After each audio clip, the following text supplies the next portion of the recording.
Hello दोस्तों, स्वागत है आप सभी का मेरे इस यूट्यूब चैनल पे। तो कैसे हैं आप सब? उम्मीद करते हैं आप सभी स्वस्थ होंगे। तो आज के इस वीडियो में हम लोग पंडित जगन्नाथ को कवर करेंगे। इनके बारे में इनका सामान्य परिचय देखेंगे और इन्होंने क्या क्या कौन कौन सी रचनाएं की हैं, किस क्षेत्र में इनका योगदान रहा है। तो आज के इस वीडियो में हम लोग इनकी पंडित जगन्नाथ के कुल 13 गीत काव्यों को ही पढ़ेंगे। बाकी इनका सामान्य परिचय थोड़ा सा देख लेंगे, इनकी रचनाओं के बारे में थोड़ा सा देख लेंगे। तो शुरू करते हैं बिना देरी के। पंडित जगन्नाथ संस्कृत साहित्य के एक प्रख्यात कवि, विद्वान और काव्य शास्त्री थे, जिनका स्थान 17वीं शताब्दी के श्रेष्ठ साहित्यकारों में है। पंडित जगन्नाथ का स्थान 17वीं शताब्दी में, समय की बात करें तो पंडित जगन्नाथ का समय 17वीं शताब्दी में है। ये श्रेष्ठ साहित्यकारों में अपने समय में श्रेष्ठ साहित्यकारों में से एक थे।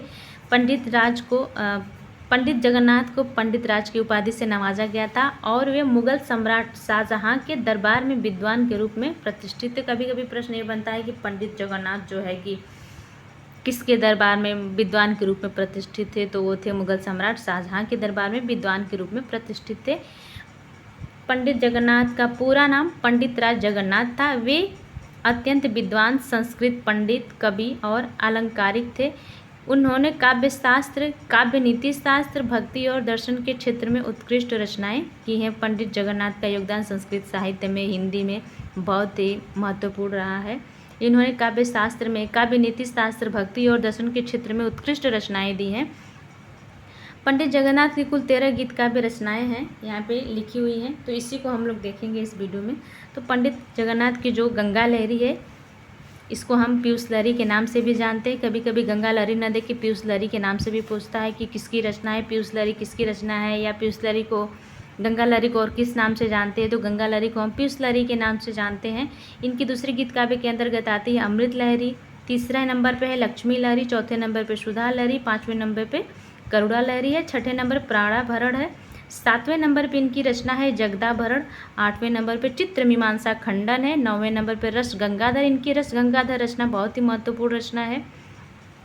10वें नंबर पे इनकी गीत काव्य रचना में मनोरमा कुछ मर्दन है, यमुना वर्णन 11 नंबर पे, 12वें नंबर पर आमिनी विलास है, आसव विलास इनके 13वें नंबर पे, 13 गीत काव्य में 13वें नंबर पे इनका आसव विलास है। तो पंडित जगन्नाथ की तो ये तो कुल 13 गीत काव्य रचनाएं हो गई।